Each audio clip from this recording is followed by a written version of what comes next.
foot issue at the moment, so I am not participating in spring ball. I mean, I'll be back by the summer with a full recovery and all that. So just wanted to get that out the way before we get started.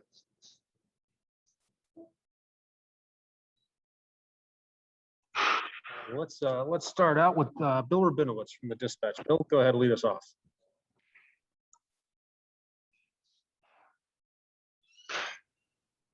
Okay, can you hear me now? Yeah. Well, just you know, all the upperclassmen have bided your time, waited for this moment, and for you in particular, having this injury, how frustrating was that? But just in a more general sense, how hard has it been to be patient, and describe your state of mind in finally getting your chance? Yeah, so I mean that's evident.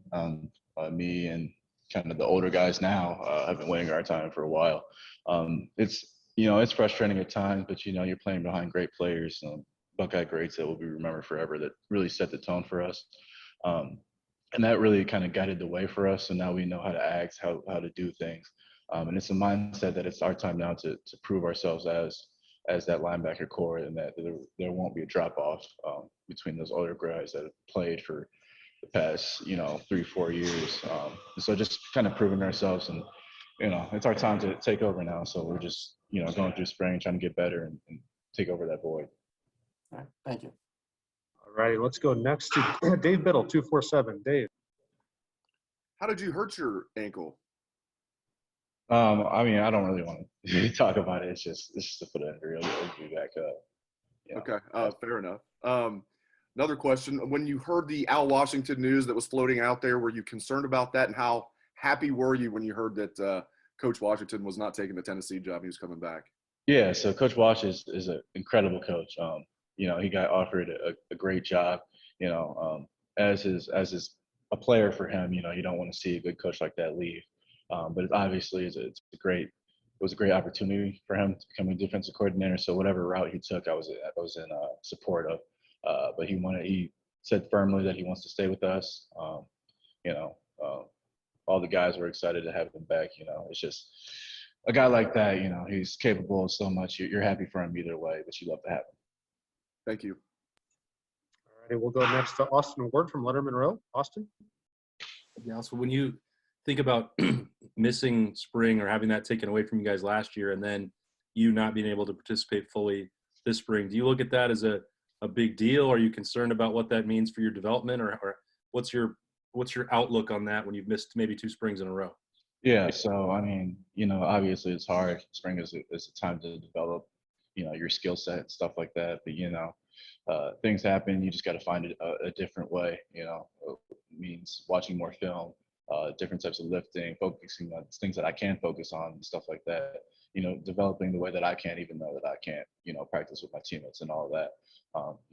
It's tough not to be able to practice, but being back by summer and stuff like that, I'll be able to develop myself pretty well. It'll just be closer to the season in that aspect. All righty, next up, let's go to Nathan Baird, Cleveland.com. Guys, I want to get your perspective on what's happening at that Sam linebacker position this spring. People have kind of looked and thought that you and Taraja are kind of that you've been on those 2 inside spots. What is, from your perspective, who's competing? Who are you intrigued by there at Sam linebacker? Specifically, I can't say anything about that, because we, as a linebacker core, we preach being versatile in different areas. So one day, Kayvon might play Sam, he might play Will, he might play Mike. You know what I'm saying? So it's not like a set thing that I can say this guy looks really good at Sam or this or the other. It's just more, spring's a time where you can focus on concept teaching and stuff like that, and building, a better understanding of the defense, which helps you play better. So people play different positions a lot. It's hard to judge that, I would say.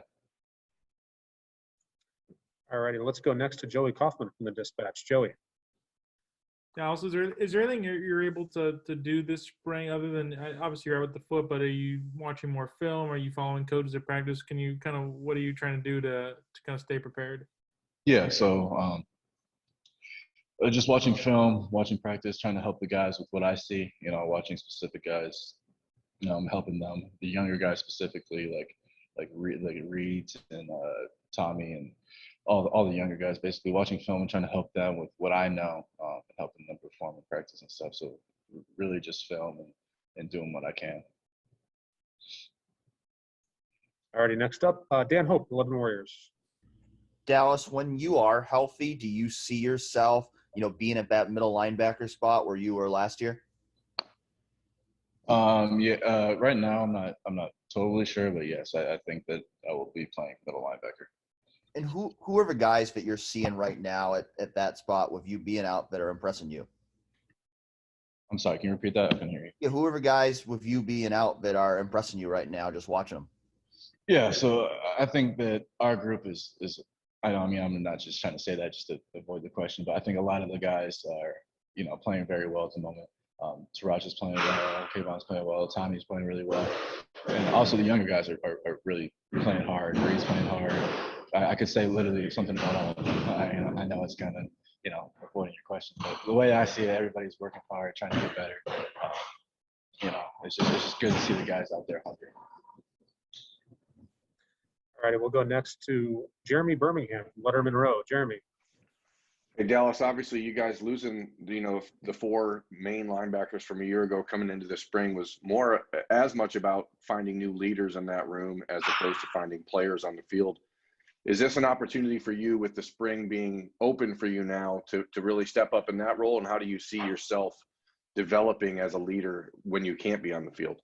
Yeah, that's a good one. With losing those 4 guys, those are really they were big leadership guys. 2 of them were captains, and then 2 others played a really big part in leading this group and leading this team. I think that that role has been put upon me and the other guys in the room, me being me, Taraja, and Kayvon, to be leaders and examples through this spring and through really the whole year and the rest of our time here, becoming leaders and stepping up into that role. Because as much as we need to step up with our production and playing and all that, we also need to step up as leaders as well. So, it's a big stride that you have to take. I think spring's a good time to do it. Winter workouts was also a good time to do it. Just stepping into that role. Does not playing this spring make it harder to do that, or do you find that it actually opens up you more for more of a mentorship role? Yeah, I think you're right with the mentorship role, just helping guys on the side with what I see and stuff like that. Obviously, it's not the same not being out there and being that voice, to push people when I'm out there doing the work with you. But just kind of being on the side as a mentor, just seeing things and helping people with little steps and stuff like that is where the leadership would come in for me. And then obviously it'd be different for people that are out there like Taraj.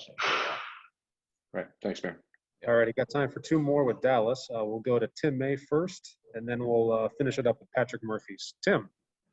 Yeah, Dallas, you're getting to watch a lot, and 2 quickies. Number one, how tough are mental reps? Do mental reps really get you into the mix of the action? Of course, I don't mean physically.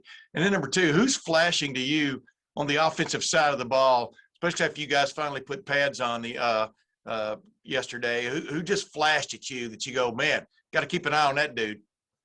Yeah. So for the second question, because I short-term memory, I forgot your first one. Yeah, that's all right.